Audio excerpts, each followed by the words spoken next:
여러분, 행복은 먼 곳에 있는 것이 아니라 가까운 데 있고, 내일의 행복이 아니라 오늘의 행복해야 진정 행복합니다. 내일의 행복만 계속 쫓는 사람은 오늘 계속 불행합니다.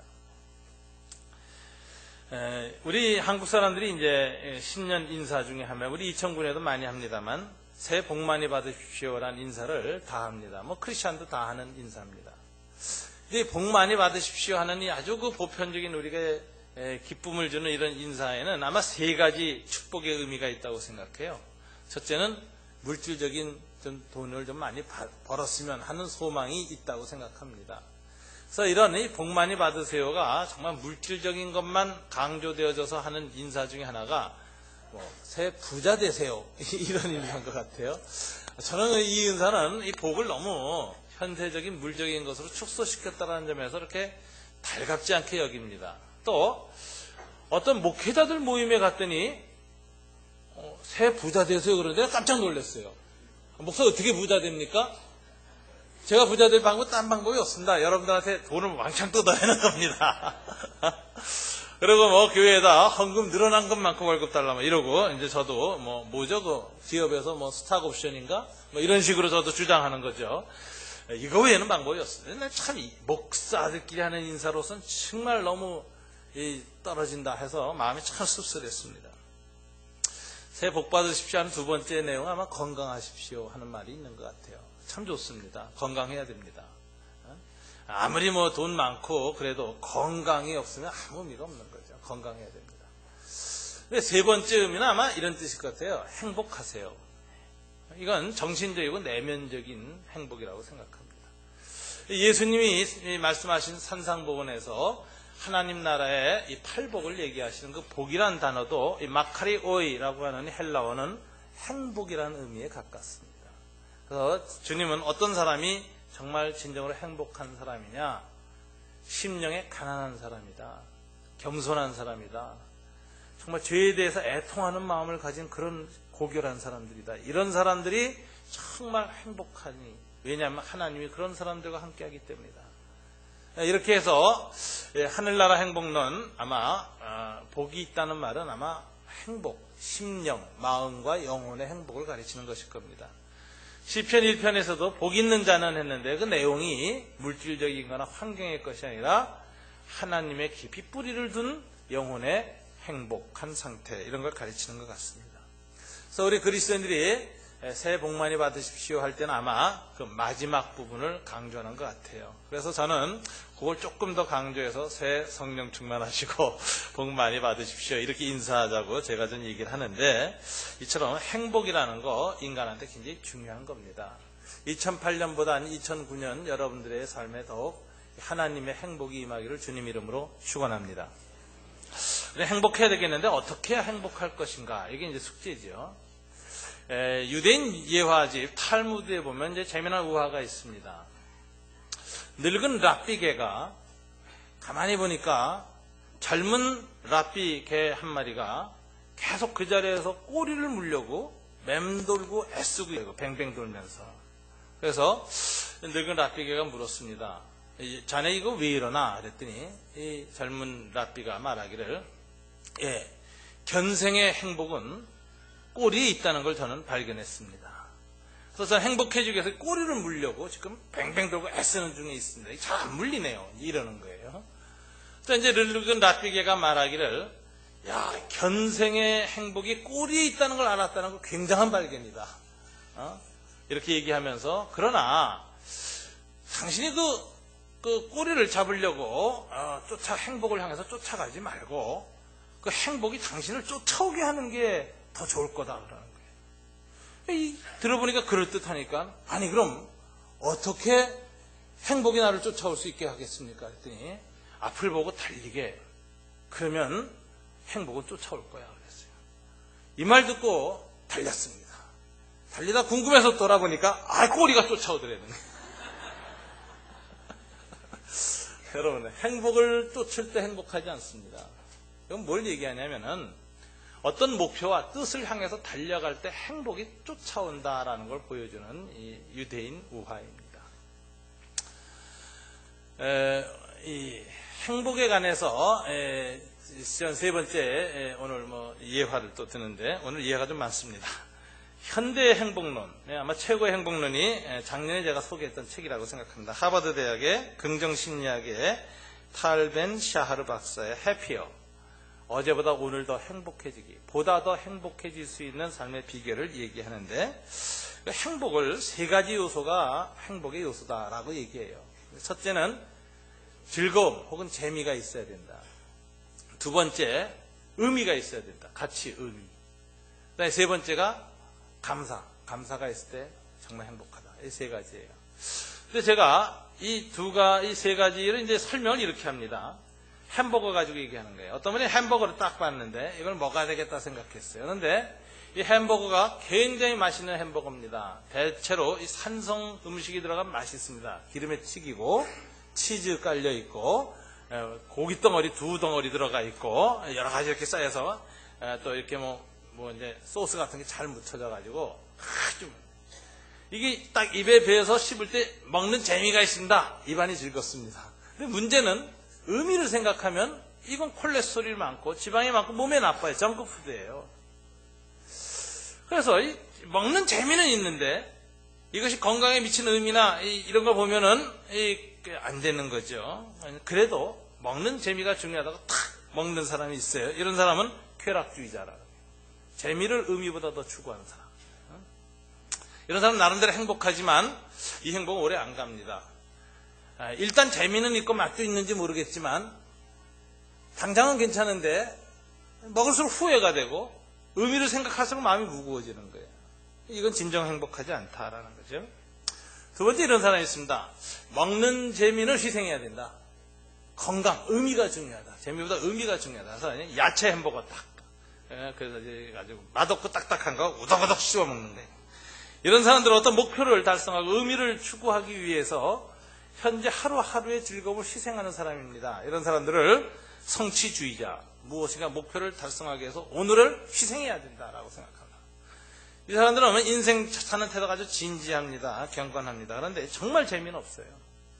그래서 이 사람들은 뭔가 이뤘을 적에 잠시 재미도 있고 기쁠지 모르겠지만 오늘의 즐거움, 오늘의 재미 이거 없는 겁니다. 너무 의미 추구적인 사람, 이런 사람도 진정으로 행복하지 않다는 겁니다. 이 샤르 박사는 어떤 사람이 정말 행복한가? 통계를 내고 다 조사해봤더니 두 가지인데 이 두 가지가 동시에 있는 사람이에요. 재미와 의미가 있는 사람. 그래서 햄버거로 말하자면 어떻게 하면 참 건강한 재료를 만들지만 최대한의 조리법을 개발하고 노력해가지고 오늘 한 입 베어 먹는 그 순간에 무한히 행복하게 만들어주느냐. 이거 성공하면 된다는 거예요. 이런 햄버거 만들면 전 세계에 아마 히트치고 여러분 맥도날드 있다와 같은 또 다른 정말 부자도 될 겁니다. 이게 이제 먹는 재미, 건강의 의미가 결합된 햄버거인데 인생 살 때 행복한 사람들은 이 재미와 의미가 동시에 있어야 행복하다 이렇게 얘기합니다. 내가 이 책을 보면서 깜짝 놀랐던 건 내가 이게 20년 전에 30년 전에 깨달았다. 제가 언제 깨달았냐면 이제 청소년부 담당 전도사 할 때예요. 제가 27살 때 이제 처음 전도사가 됐는데 신학대학 2학년 때인데 전도사 가서 이제 겨울 수련을 하는데 처음에 우리 때는 좀 금욕주의적 경향이 강했습니다. 그래가지고선 금식 자주 하고 그때에도 수련회 가기 전에 강사 맡으면 6일씩 3일씩 금식하고 이제 집회를 들어갔어요. 그러니까 데리고 가서 애들 죽였죠. 그 기도원에 가가지고 막 그냥 했습니다. 그래서 은혜는 많이 받았던 것 같아요. 그래서 저희 수련회 보면 저녁 때 한 7시 이후부터 이제 찬양하고 예배드리고 기도회가 벌써 11시, 12시 끝났는데 기도하다 기절하는 애들이 있었어요. 기도하다가 우는 애들이 태반이었는데 한 애가 또 굉장히 깊이 울더라고. 그래서 걔가 은혜 받은 것 같아서 걔가 깊이 회개하고 은혜 받는 거야. 기도해 주면서 내가 기도해 주니까 뭘 얘기해라 그랬더니 이러더라고요. 다른 애들이 다 은혜 받는데 나만 은혜 못 받아서 괴로워서 울어요 이러더라고요. 이게 굉장한 은혜죠. 그런 식의 이제 수련을 하고 나면은 애들이 굉장히 뜨거워지고 수련이 너무 좋았다고 다 그래요. 근데 이상한 점은 그 다음에 수련에 참가할 사람들 명단 딱 넣으면 안 오는 거야, 안 와. 그게 너무 이상했어요. 아니, 이렇게 의미가 있고 좋은 수련에 왜 안 올까? 근데 이제 지나면서 내가 깨달은 게 아이들이 의미는요, 잊어버려요. 근데 고생했던 기억은 오래 남아. 너무 금욕적으로 그 종교적인 그 영성만 추구하는 애들이 수련회는 가면 의미는 있는데 굉장히 힘들어. 하여튼 이 힘들다는 인상이 더 오래 먼저 남은 거예요. 그 다음에 지원 안 합니다. 근데 반대 수련회도 한번 해본 적이 있어요. 좋은 데 데려가서 잘 먹이고 애들 좋아하는 프로그램 잔뜩 했습니다. 근데 이게 문제예요. 애들이 다 재미있긴 한데 돌아와서 평가 써보면 엄마한테 가서 뭐라고 해요? 재미있었는데 뭐 은혜가 없었어. 뭐 이러는 거예요. 교회 집사님들이 다 수련회에서 부정적인 여론이 든다. 굉장히 당황스럽습니다. 아니 돈을 이렇게 드리고 열심히 애들 재미나게 해줬는데 왜 여기에 대해서 이렇게 여론이 모니터가 안 좋을까 이런 생각했는데, 여러분 재미난 거는 훨씬 더 많은 거예요. 애들이 일상 속에. 그러니까 수련에 대해서 아무리 재미있는 거 해봐야 그거는 별로 그렇게 오래 안 해요. 금방 잊어버립니다. 그래서 제가 보니까 의미나 재미 양쪽 한쪽으로 치우치면 안 되겠다 이런 생각을 그때 했어요. 그래서 재미도 있고 의미도 있는 수련회, 이렇게 해야 남는데, 전도와 선교를 위해서는 재미를 조금 더 하자. 6대4 이렇게 하면은 거기 참 재미났어. 그게 오래 남고 그 다음에 들어왔는데, 들어온 재미 때문에 들어왔는데 재미도 있지만 의미도 있어서 회개도 하고 삶의 생각을 정돈하고, 참 부모와의 관계나 자기 공부하는 것에 대한 자기 태도나 친구들과 관계 이런 거 다 개선이 일어나고, 이렇게 해서 삶의 변화가 일어날 때 정말 행복하고 즐겁고 그리고 의미 있는 수련회, 이게 좋은 수련회입니다. 그래서 제가 그때 재미와 의미 둘 중에 하나, 이 둘이 잘 조화돼야 된다. 제가 그때 이제 깨달았어요. 근데 그 얘기를 하더라고요. 근데 이제 세 번째는 감사해야 된다고 해요. 감사해야 된다. 감사해야 된다. 근데 이제 감사라는 게 이제 어떻게 나오느냐 하는데, 감사는요, 내일의 행복과 내일의 의미를 추구하는 사람한테는 오늘의 감사가 없습니다. 오늘의 행복이 없어요. 그래서 이 샤르 박사가 하는 얘기가, 정말 행복하려면 어떻게 해야 되냐, 목표를 정해야 된다고 얘기해요. 인생의 목표. 목표가 없는 사람들은 대부분 허무주의자가 된대요. 목표가 없는 사람은 행복하지 않답니다. 그래서 목표를 여러분 딱 정하셔야 되고, 그다음에 그것에 대해서 365일 계획을 딱 세워요. 하루의 목표를 또 정해요. 그래놓고 그 목표를 향해서 나아가는데, 다 달성하지 못했어도, 뭐 50%만 달성했어도 그 50%에 대해서 감사하고 50% 이룬 걸 즐거워하고 그것을 기뻐하라. 그러면 행복하다는 거예요. 그래서 목표 달성이 우리에게 행복을 주지 않고, 목표를 해서 나아가는 과정이 행복하다. 산꼭대기에 올라야 행복하지 않고, 산자락에서 10m 올라갔을 때 그게 이렇게 아름답고 행복하고, 또 10m 올라가서 보이는 새로운 풍경과 광경 앞에서 또 행복하고 아름답고, 골짜기를 벗어났을 때 행복하고 아름답고, 탈부 능선에 가서 구름을 바라보기 시작할 때 행복하고 아름답고, 이렇게 한 가장 한 가장 목표를 이루는 과정의 행복을 누려야 된다. 오늘의 행복을 누려라. 그러면 행복을 길게 오래 풍성하게 누릴 수 있고, 그 행복한 사람은 그날 감사할 수 있다. 그래서 이제 예화를 듣는데 와인 감식가 얘기를 듣는 거예요. 와인. 저는 와인을 잘 못 먹어봤는데, 하여튼 제가 술 끊은 다음에 좋은 술은 다 나오더라고요. 굉장히 아쉽더라고요. 좋은 술은 꼭 내가 끊고 난 다음에 다 나오나 그러는데, 한 번에 이제 여행을 갔는데, 제가 원하지 않는데 이제 와이너리 있는 그 와인 포도주 제조창에 이제 이렇게 안내원이 데리고 갔어요. 와인이 한 40가지 있는데 다 맛보게 하더라고. 그래서 목사라는 걸 모르기 때문에 우리 사람은 나 좀 먹어볼까 하는데, 우리 사람이 안 돼 그래가지고 굉장히 아쉬웠는데, 한 잔은 먹어봤습니다. 한 잔은 먹어봤는데 와인 마시는 법을 알려주더라고요. 이제 어떻게 하느냐면은, 와인은 급하게 마시면 그 맛을 모른다는 거예요. 우선 딱 와인을 잔을 넣으면은 냄새를 맡아. 냄새 코로. 그 다음에 이제 와인을 조금 입에다 넣고 입가심을 한번 해야 된대요. 그래서 잡냄새 싹 제거하고, 그 다음에 와인은 한꺼번에 꿀꺽꿀꺽 마시는 게 아니라 혀 밑에 두고 혀 밑으로부터 이렇게 빨아들여가지고 혀 밑을 타고 쭉 올라가면서 목으로 넘어가야 된대요. 그래 입안에 이게 와인 향이 쫙 퍼진답니다. 그래가지고선 그 와인 마시는 법을 한번 그때 배워봤어요. 써먹질 못해서 그렇지 알긴 합니다. 이렇게 하고 시간을 가질 때 와인의 맛을 느끼고 이 와인의 맛은 독특하다 이렇게 감식이 된다는 겁니다. 인생도 마찬가지라는 거예요. 인생의 참된 의미를 누리고 행복해지기 위해서는 천천히 내 주어진 하루의 삶의 행복, 하루에 이룬 삶의 목표, 그 목표 하루치를 이뤘을 때 주는 기쁨, 그리고 오늘 하루의 삶의 의미를 깊이 생각할 때 인생에 대한 풍부한 느낌, 존재한다는 것의 기쁨을 누리게 되어지는데 그것을 저녁 때 하나님께 감사로 표현하는 삶을 살아라 이렇게 얘기하고 있습니다. 여러분, 그래서 행복의 세 가지 요소, 재미, 두 번째 의미, 세 번째 감사입니다. 감사. 이게 넘쳐 흐르는 사람이 행복해요. 그래서 여러분, 행복한 얼굴을 가진 사람을 보는 게 행복합니다. 서로 얼굴 좀 보세요. 아주 어둡고 막 눌린상을 하고 있느냐, 아니면 환경이 여전히 똑같이 비슷하게 어렵고 힘든데도 얼굴 속에 하루의 보람, 하루의 의미, 하루의 즐거움, 하루의 감사가 하루하루 쌓아가는 얼굴을 가진 사람인가? 누가 행복한 사람인가? 우리가 그걸 살펴봐야 될 것입니다. 근데 여러분, 이런 의미, 또 이러한 우리 재미, 또 이러한 감사를 결정적으로 주는 분이 누구냐? 하나님입니다.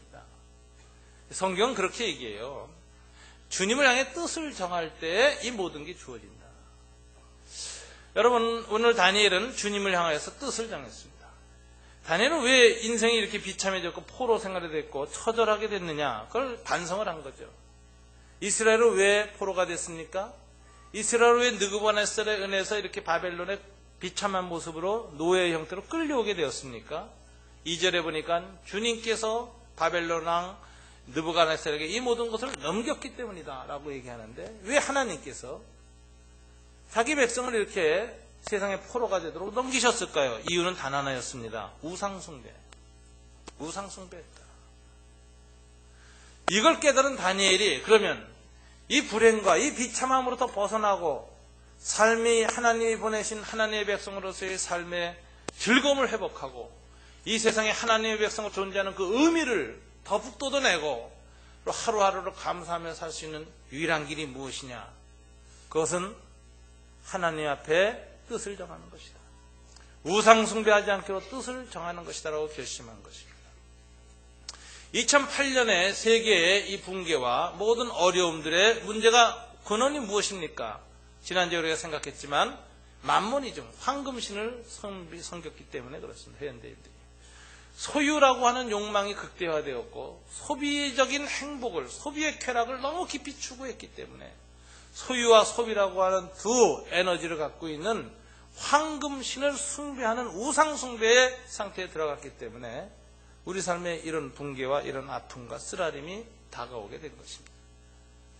우리가 이런 오늘날 우리 시대의 현실, 역사의 문제를 정확하게 본다면 우리는 다시 한번 결심해야 됩니다. 내가 황금 앞에 내 인격을 드리고 마음을 드리고 생각을 드리고 뜻을 드리고 내 감정 정서를 다 묶어둘 것이 아니라 하나님께 이것을 드려야 됩니다. 우상 숭배를 하지 말아야 되겠다. 이 모든 것 하나님 앞에 다시 뜻을 정해야 되겠다고 결심을 해야 될 것입니다. 8절에 보면 다니엘은 뜻을 정하여 자기를 더럽히지 아니하도록 하였다. 여러분, 2009년 우리 시작하면서 하나님께 저와 여러분 뜻을 정하길 바랍니다. 2008년처럼 살지 않겠다. 2008년보다 더 하나님 앞에 내 마음과 생각과 의지를 모아서 뜻을 정하여 살겠다. 하나님 앞에 더 정결한 삶을 살겠다. 하나님 앞에 더 온전한 삶을 살겠다. 먼저 그 나라와 그 일을 구하겠다고 뜻을 정하시기를 바랍니다. 뜻을 정할 때 하나님이 함께 하십니다. 예수님이 없고 하나님을 안 믿는 분들보다 하나님 믿는 사람들은 뜻을 정할 때 훨씬 더 유익이 있습니다. 뭐가 더 유익한가? 이 세상에 사람이 뜻을 정한다는 것만으로 뜻이 다 이루어지지 않습니다. 이 세상은 우리의 뜻이 성취되기에는 너무나도 험한 세상이고 방해도 많고 악도 많고 무질서 혼란, 불명확성이 가득한 세상입니다. 그래서 베드로가 고백하는 것처럼 밤이 맞도록 아무리 뜻을 정하고 일을 하고 그물을 내리고 고기를 잡으려 애썼지만 우리 인생의 바다는 노력한 대로 다 거두지 못합니다. 열을 심어서 열을 거둔다는 것은 우리가 아이들 때 교과서 쪽으로 가르칠 때 그렇게 가르쳐주는 것이지, 현실은 열을 심으면 5도 못 거둘 때도 있고 아무것도 못 거둘 때도 인생의 바다에서는 있는 겁니다. 노력한 모든 수고 정한 뜻이 수포로 돌아가는 일이 우리 인생에 얼마나 많습니까? 베드로가 말한 것처럼 주님 앞에서 밤이 맞도록 수고했지만 아무것도 거둔 것이 없습니다. 이것은 우리 인생의 확실한 진실한 모습을 보여주는 현실인 것입니다. 그런데 여기에 변화가 시작됩니다. 우리의 환경과 우리의 삶을 다 지배하시고 다스리시는 전능하신 주님이 우리와 함께 있고, 주님 앞에 뜻을 정하면 주님이 우리의 뜻 더하기 하나님의 뜻을 더하셔서 그것을 이루어 주신다는 것입니다. 주님은 창조주십니다. 그래서 그분은 환경도 바꾸실 수 있고 우리 인간의 의지와 노력으로 이루지 못하는 부분에 주님의 은총으로 더하시는 부분이 확실히 있고, 그분이 계시기 때문에 세상에 어떤 데 뜻을 두거나 뜻을 정하거나 자기 자신에 대해서 뜻을 정하는 사람보다도 하나님을 향하여 뜻을 정하는 사람이 훨씬 유리하고 유익합니다. 주님께서 창조주이신 분이 그 뜻을 받으시기 때문에 그렇습니다. 이처럼 하나님을 향하여 뜻을 정할 때 하나님의 은총이 어떻게 일어나는가 3가지가 있다는 것을 오늘 본문에서 볼 수 있습니다. 여러분 9절을 한번 다 같이 읽어볼까요?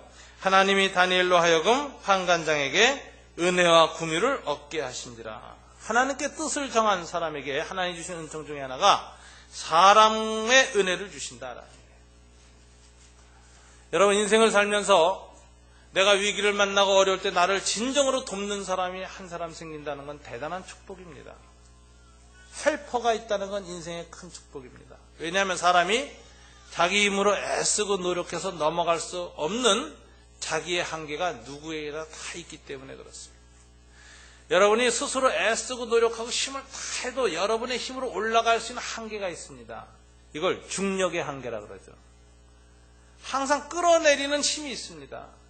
애쓰고 올라가면 올라갔다 또 다시 떨어지게 되는 어떤 한계가 우리 인생은 항상 있어요. 내 인생의 무게와 짐, 내가 갖고 있는 어떤 문제 때문에 애쓰고 몸부림치고 올라갔다 또 다시 그 자리로 떨어지는 우리 자신의 문제, 이게 중력의 문제가 있어요. 인생에는 이 죄의 중력, 고뇌의 중력, 인생의 무게의 중력이라는 게 있습니다. 내 노력을 못 올라가는 부분이 있습니다. 또 세상에는 보이지 않는 유리막이 있다는 거 아세요? 그 유리막은 어떻게 뚫고 넘어갈 수 있느냐? 유리막을 열 수 있는 어떤 사람을 찾아야 됩니다. 인맥, 항맥, 지맥, 위에서 문 열고 끌어올려주는 사람을 만나기 전에는 못 올라갑니다. 이 세상은 다 그런 것이 가로막혀 있어요. 한국 사회는 더하죠. 학연, 지연, 혈연으로 꽉 뭉쳐있는 우리 이 동양 사회는 서양보다는 훨씬 더 능력이나 실력보다는 그런 인맥에 의해서 이 상층부가 형성되는 특성을 갖고 있기 때문에 아무리 여러분이 애쓰고 노력하고 해도 못 올라가는 유리막이 있습니다. 이게 이제 우리의 한계고 좌절이죠. 근데 그때 여러분 하나님께 뜻을 정한 사람은 이상하게 사람 찾아다니지 않고 학연, 지연 뭐 이런 거 쫓아다니면서 이상하게 하나님이 내가 안 찾아가는데 사람을 보내서 도와줘요. 사람을 보내서 도와줘요. 사람의 은혜를 입는 겁니다. 그 사람이 나를 이렇게 도와줄 줄, 내 인생의 이런 위기에 이 사람이 갑자기 나타나서 나를 도와주고 그 문제 한계를 넘어가게 해줄 줄 아무도 모르는 그런 일이 일어납니다. 오늘 하나님은 다니엘에게 누구의 도움을 받게 하셨습니까? 환관장의 도움을 받게 했습니다. 환관장의 마음을 주장하셔서 다니엘의 중심을 알고 이 환관장의 마음에 감동받아서 이 사람을 도와주려고, 내가 내 목숨이 끊어지는 그런 일이 아니려면 최대한 돕겠소라는 이런 마음을 갖도록 환관장에게 은혜를 베풀었다. 은혜와 긍휼을 환관장을 통해서 베풉니다. 하나님은 하나님을 향해서 뜻을 정한 사람에게 은혜와 긍휼을 베푸시는데 사람 통해서 베푸시는 분입니다. 이 사람을 잘 만나야 돼요. 이 사람을 우리는 헬퍼라고 부릅니다. 아담을 창조하시고 하나님이 아내를 만드셨는데 그 아내를 지은 이유를 돕는 배필, 영어를 헬퍼로 지었습니다. 근데 헬퍼라는 말은 무슨 뜻이냐? 굉장히 중요한 말입니다. 헬퍼는 하나님의 도움을 드러내는 자예요. 시편에는 여호와는 나를 도우시는 자라 헬퍼라고 요구했어요. 하나님의 도우심을 대행하는 자로 하와를 세워서 아담을 세웠다는 것입니다. 여러분, 아내가 내 인생에 하나님의 도우심을 끌어들이는 헬퍼라면 얼마나 축복이 됩니까? 여러분이 사업하고 직장생활하고 여러 가지 갈등이 있을 때, 해결하는 문제가 있을 때 아내한테 그 얘기를 하고 아내가 열심히 기도하고 기도해가지고 하나님께서 호련히 그 문제를 해결해 주시는 놀라운 역사가 있는데, 아내를 통해서 헬퍼로 하나님의 도우심의 통로로 삼으신다면 그런 아내를 둔 남편들은 얼마나 복된 사람입니까? 또 그런 남편을 둔 아내는 얼마나 복된 아내입니까? 또 그런 부모를 둔 자녀들은 얼마나 복된 자녀들입니까? 이건 인생에 누군가가 나에게 헬퍼가 붙여져 있다는 것은 굉장한 축복입니다. 아무리 둘러봐도 나는 그런 헬퍼가 없구나. 나는 너무나도 외롭고 너무나도 힘들고 나 혼자 이 모든 문제를 다 이겨나가야 되구나. 마음에 고통이 있는 분들이 있습니다. 두려워하지 마십시오. 기도하시고 하나님께 뜻을 정하고 하나님을 바라보십시오. 이상하게 아무도 없을 것 같고 아무도 도와줄 수는 없는 그곳에서 하나님은 다니엘에게 환관장을 일으키는 것처럼 돕는 자를 호련히 일으키시는 분입니다. 이런 일을 겪을 때 하나님께 감사하게 됩니다. 인생에 내가 혼자서 애쓰고 노력해서 갖게 된 어떤 한계점에서 절망감과 고통을 느끼고 있을 때 호련히 사람을 통해서 은혜와 공유를 베푸신 이 하나님을 만나야 됩니다. 이 하나님께 뜻을 정해야 됩니다. 제가 지금 작년 여름에 이제 코스타 집회로다 미국을 가는데 비행기 안에서 파리가 자꾸 저한테 날라오는 거예요. 딴 사람한테 안 가고 저한테만 계속 가요. 근데 이제 이유가 알아요. 왜냐면 내가 이제 머리에다 이 과일 향기 잼을 젤을 발랐거든요. 이놈이 계속 날라오는 거예요. 얼마나 짜증나는지 이 파리가 정말 왱왱거리고 오네요. 그래서는 잠도 못 자게. 근데 이렇게 가만히 이제 그 파리를 쳐다보니까 이놈이 어디서 많이 본 놈이에요. 이놈이 도대체 어디에 있는 놈인데 우리 집에서 있던 놈이야.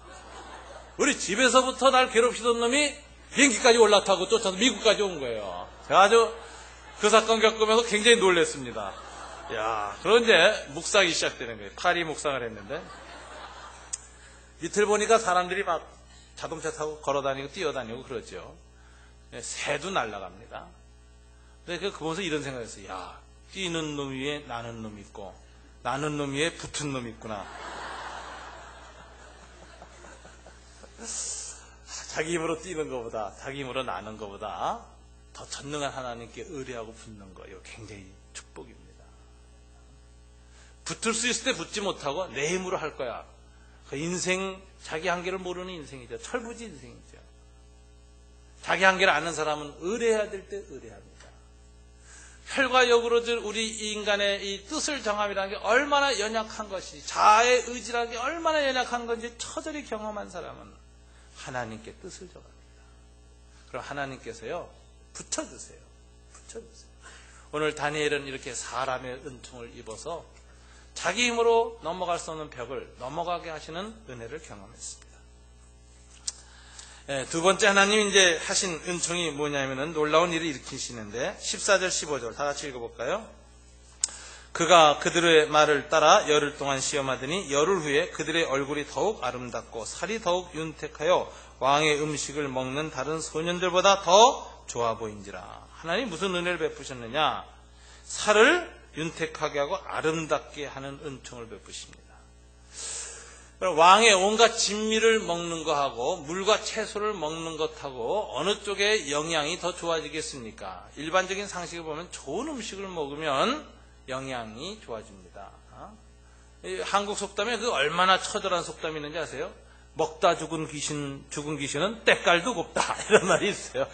잘 먹고 잘 지내는 게 굉장히 중요합니다. 근데 이 일반 자연 법칙을 어긋나게 하는 일이 지금 하나님 행하시는 겁니다. 물과 채소만 먹었는데 얼굴이 더 윤택하고 더 살이 오르고 아름답게 빛이 나게 만드셨다는 거예요. 자, 이런 걸 어떻게 생각하냐? 이건 창조의 은총이라고 그러는데요. 여러분, 의사들이 이제 수술을 굉장히 잘합니다. 애써서 암 잘라내고 그 부분을 다 이제 붙였습니다. 그런데도요, 어떤 사람은 살이 잘 붙고 회복이 빠른 사람이 있어요. 세포들이 착착 결합하고 혈관, 신경이 다 이어지고 문제없이 착 정상처럼 되는 사람이 있어요. 어떤 사람은 계속 똑같이 수술을 했는데도 이상하게 자꾸 탈이 나고 덫이 나고 안 붙고 고름 생기고 열이 나오고 또 추가로 뭐 이렇게 해야 되고 처치해야 되고 이런 일이 자꾸 생기는 사람이 있어요. 똑같은 약을 줘도요, 어떤 사람은 위가 잘 흡수하고 혈관으로 잘 공급해서 상처 부위에 가서 그냥 집중적으로 그냥 투여가 돼가지고 빨리 낫는 사람이 있고, 어떤 사람은 온갖 좋은 약 먹어도 혈관으로 들어가지도 못하고 그냥 똥오줌으로 배설되는 사람이 있어요. 좋은 약 지어준다고 좋은 수술을 한다고 낫는 게 아닙니다. 그래서 경건한 크리스찬 의사들은 그런 경고를 갖죠. 인간은 사람을 약이나 수술이나 기술로 돌볼 뿐이고, 병을 돌볼 뿐이고, 그 병을 낫게 하시는 분은 하나님이다. 인간의 몸을 창조하신 하나님. 우리의 세포와 이 자가면역 치료와 우리의 모든 몸을 회복시킬 수 있는 이 모든 것을 주장하시는 분은 전능하신 하나님이고, 우리 몸을 지으신 그분인데, 그분이 역사해야 좋은 약을 먹어도 수술해도 낫는다는 거예요. 그래서 케어는 인간의 영역이고, 큐어는, 치료는 하나님의 영역이에요. 이거 고백하는 게 이제 진정한 크리스찬 의사죠. 겸손해야 됩니다. 약을 집어넣으면서도 하나님 이 약이 잘 듣게 도와주십시오. 이렇게 기도하고 약을 줘야 되고, 침을 놔도 주님 이 침이 정말 치유가 되도록 역사해 주십시오. 이러고 이제 침을 놔야 이게 이제 하나님의 영역을 인정하는 기독 의사라는 것입니다. 근데 이런 모든 것을 보면은 창조의 영역, 하나님이 하시는 것입니다. 그분께서는 만드십니다. 더하십니다. 축복하십니다. 오늘 똑같은 노력을 기울였고 똑같은 저기를 했는데도 불구하고 오히려 이 다니엘은 덜 먹고 더 연약한 음식을 먹었음에도 불구하고 흡수하고 그것이 살로 드러나고 윤택하게 되는데, 하나님이 특별한 그 육체의 은총을 주셨고 다른 사람들보다 훨씬 탁월한 그런 은혜를 주셨습니다. 하나님은 창조의 하나님입니다. 사람을 더해 주시고 창조의 은총을 통해서 우리의 환경과 우리의 육체와 모든 부분에 하나님이 더하심이 있는 은혜를 주셨습니다. 이런 은혜 누구한테 베푸십니까? 하나님께 뜻을 정한 사람에게 베푸시는 것입니다. 왜요? 하나님은 창조주시기 때문에 그렇죠. 사람에게나 자아를 향해서 뜻을 정해봐야 우린 창조주가 아니기 때문에 이런 창조적인 은총을 베풀 수가 없습니다. 만물을 창조하시고 만물을 만들기도 하고 소멸하기도 하시고 더 탁월하게 하시고 더 효과적으로 운행하시는 그분께 뜻을 정하면 그분은 우리의 창조적인 부분에서도 우리의 한계를 넘어가는 창조주 하나님의 능력을 더하시는 것입니다. 세 번째, 하나님이 뜻을 정한 인생에게 주신 놀라운 일이 있는데 그게 17절입니다. 다 같이 한번 읽어볼까요? 하나님이 네 소년에게 학문을 주시고 모든 서적을 깨닫게 하시고 지혜를 주셨으니 다니엘은 또 모든 환상과 꿈을 깨달아 알더라. 여기 지식과 명철과 지혜를 주셨다. 모든 서적을 학문과 학문을 주시고 지식을 주시고 모든 서적을 깨닫게 하시고 깨달음의 명철입니다. 지혜를 주셨으니 세 가지가 이제 어떤 차이가 있습니까? 지식은 정보를 수집하는 능력을 주신다는 겁니다.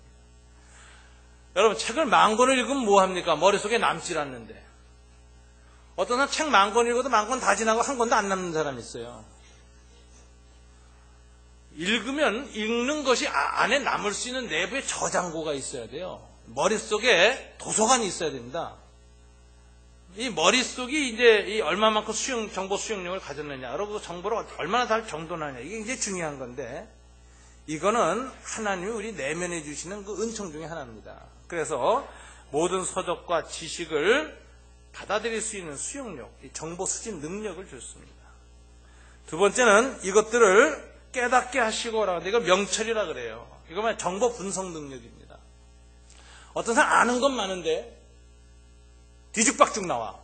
무슨 말 하는지 하나도 모르겠어요.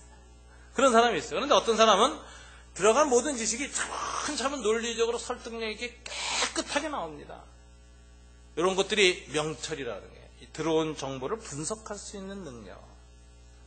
세 번째 지혜를 주셨다 그래요. 그래서 지식과 명철과 지혜인데 지혜란 뭐냐? 정보 활용 능력입니다. 활용 능력. 그걸 명확하게 분석했을 뿐만 아니라 내가 살아있는 현재의 상황에 맞추어서 정확하게 사용하는 거예요.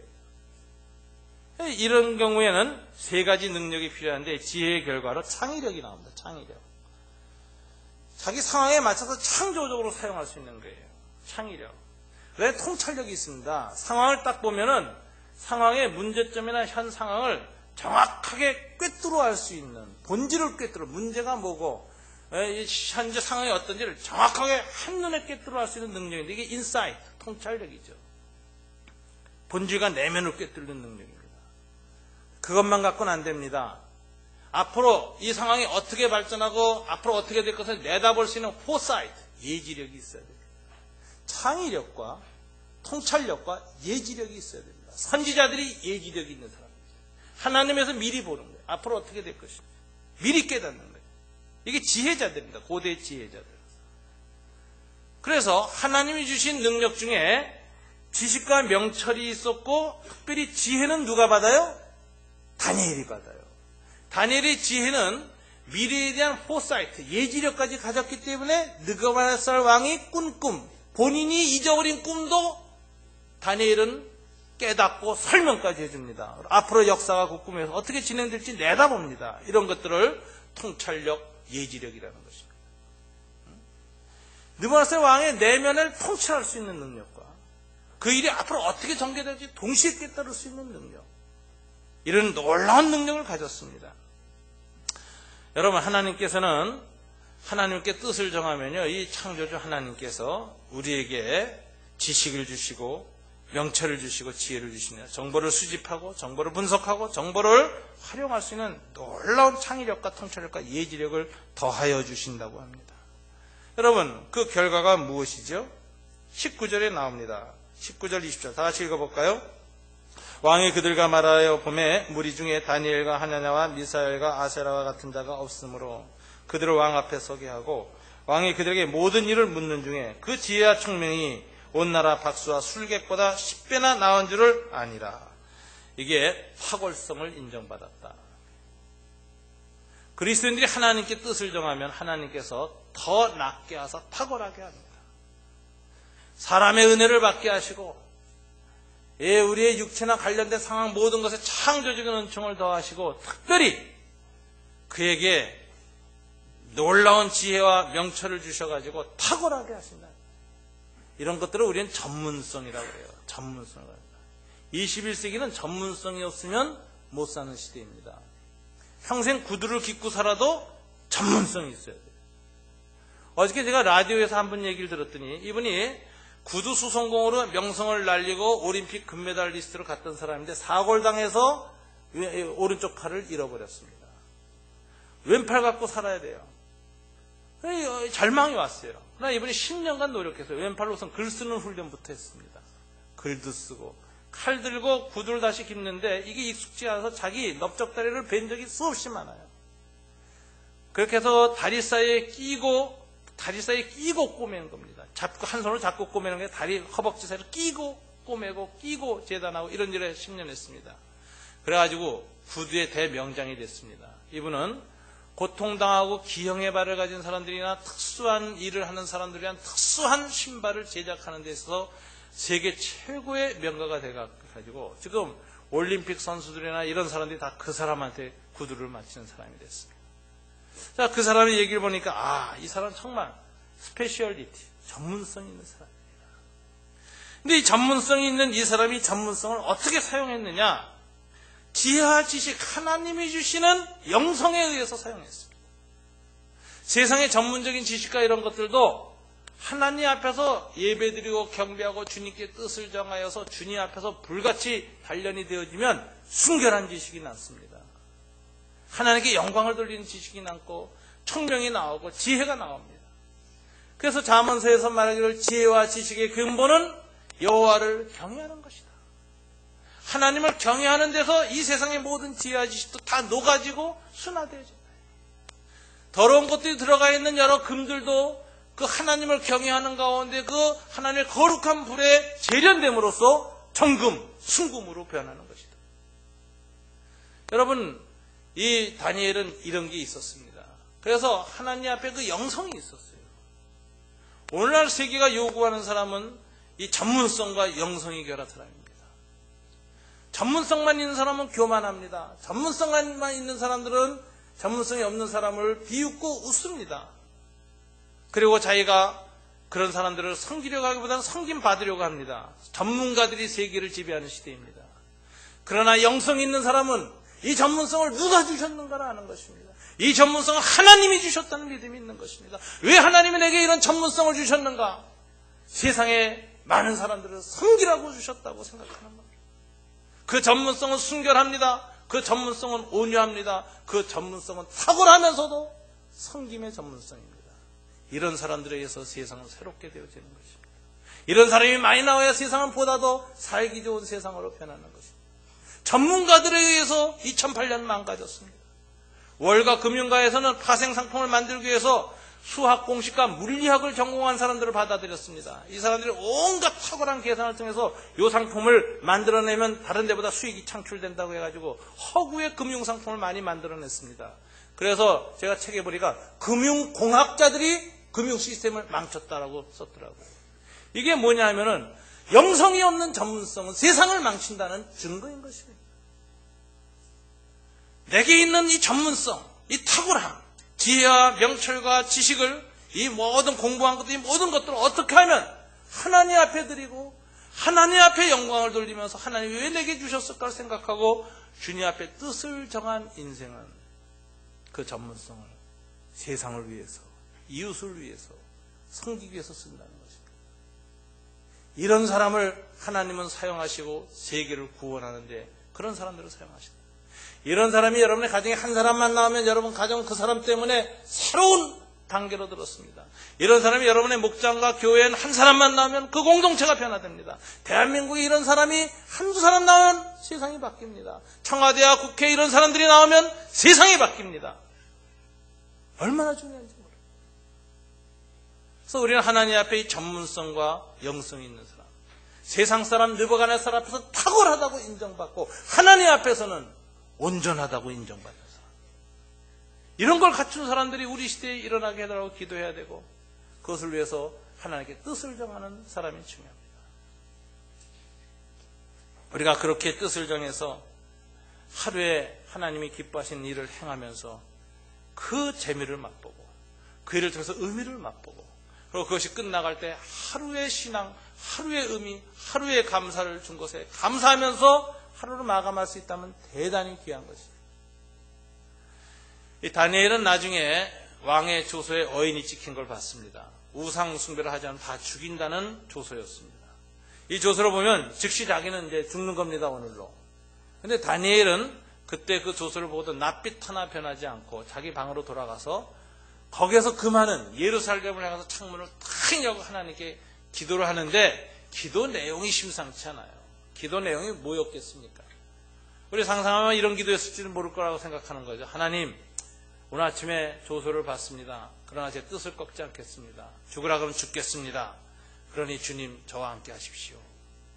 이러고 아마 뭔가 약간 진지하고 아마 비상한 그런 기도를 했을 것 같아요. 그런데 성경에 보면 그렇다고 그렇지 않습니다.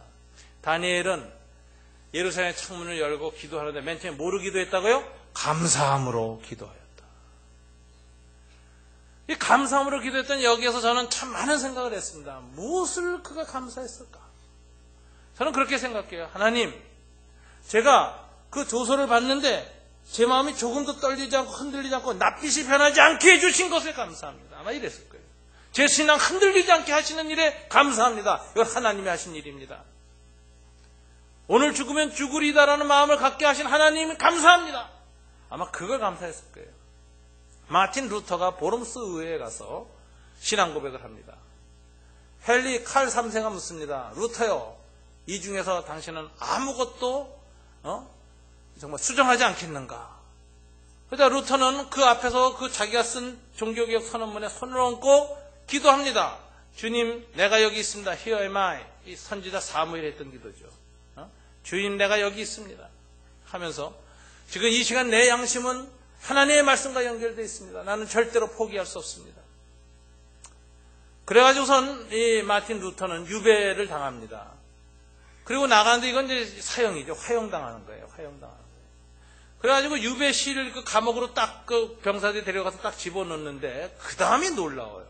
마틴 루터가 감옥에 딱 들어왔을 때 무슨 기도했을 것 같습니까? 하나님, 이젠 죽습니다. 도와주십시오. 이렇게 기도했을 것 같죠? 안 그렇습니다. 마틴 루터는 방에 들어오자마자 기도도 안 했어요. 딱 들어오자마자 두 손 들고 뛰기 시작했습니다. 기뻐서. 그래서 뭐라고 했냐면 해냈다! 해냈어. 저는 거기에서 참 감동을 받아요. 하나님의 뜻을 이루고 뜻을 정하고 하나님을 향해 뜻을 지킬 수 있다는 그 자체만으로도 감사해서 죽는 거 생각이 안 나는 거예요. 오늘 하루 내가 해야 할 일을 했다! 이 감사, 이 기쁨, 이 의미로 충만해서 행복한 겁니다. 이런 마틴 루터 하나님이 지키시는 거죠. 그래서 평생의 종교개혁을 했습니다. 윌버포스 탄생 200주년 2009년이라고 그렇게 되어져 있습니다. 윌버포스 21살에 최연소 국회의원이 됩니다. 부잣집 아들로 태어났습니다. 아주 고결한 청년이었습니다. 그가 22살 되는 해에 예수를 믿게 됩니다. 예수를 믿게 되고 은혜를 크게 경험합니다. 그리고 하나님 앞에 기도하는 중에 두 가지 뜻을 하나님이 정하게 하셨어요.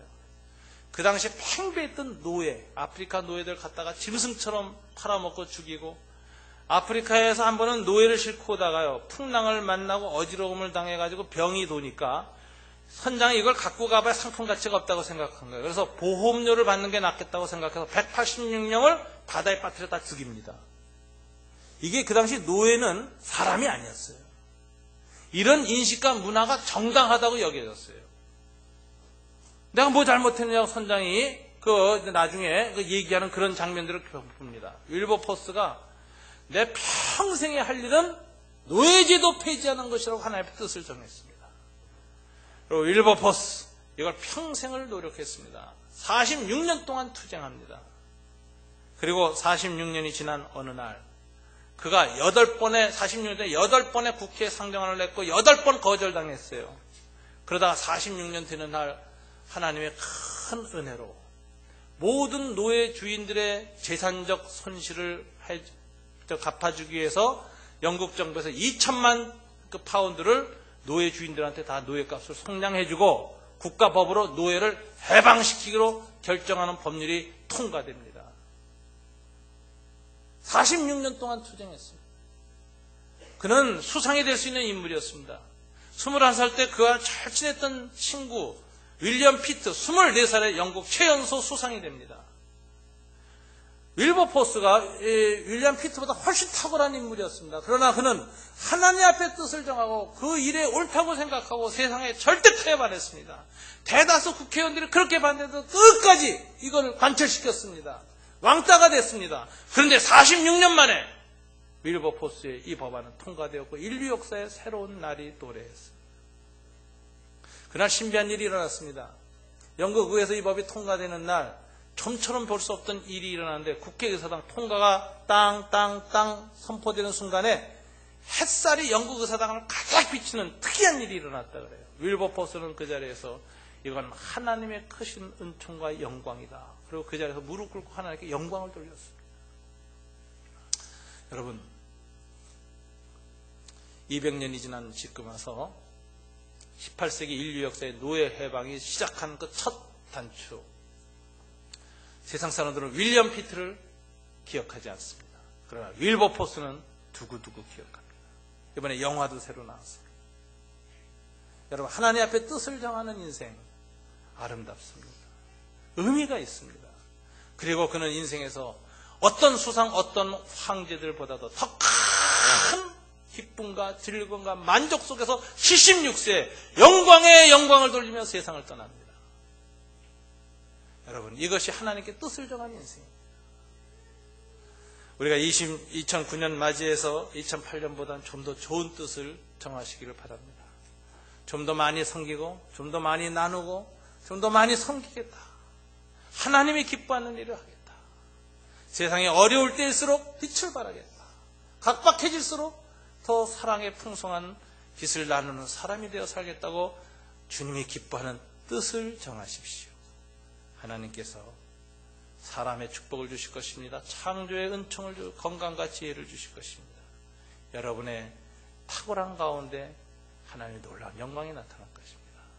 똑같은 인생을 살아도 내 인생을 내가 지고 사는 것보다 나를 창조하신 하나님이 지고 살게 하면 갑절의 효과가 있습니다. 갑절의 가치가 있습니다. 갑절이나 우리는 행복하게 죽을 수 있습니다. 행복한 한 해 되시기를 주님 이름으로 축원합니다. 우리 기도하겠습니다.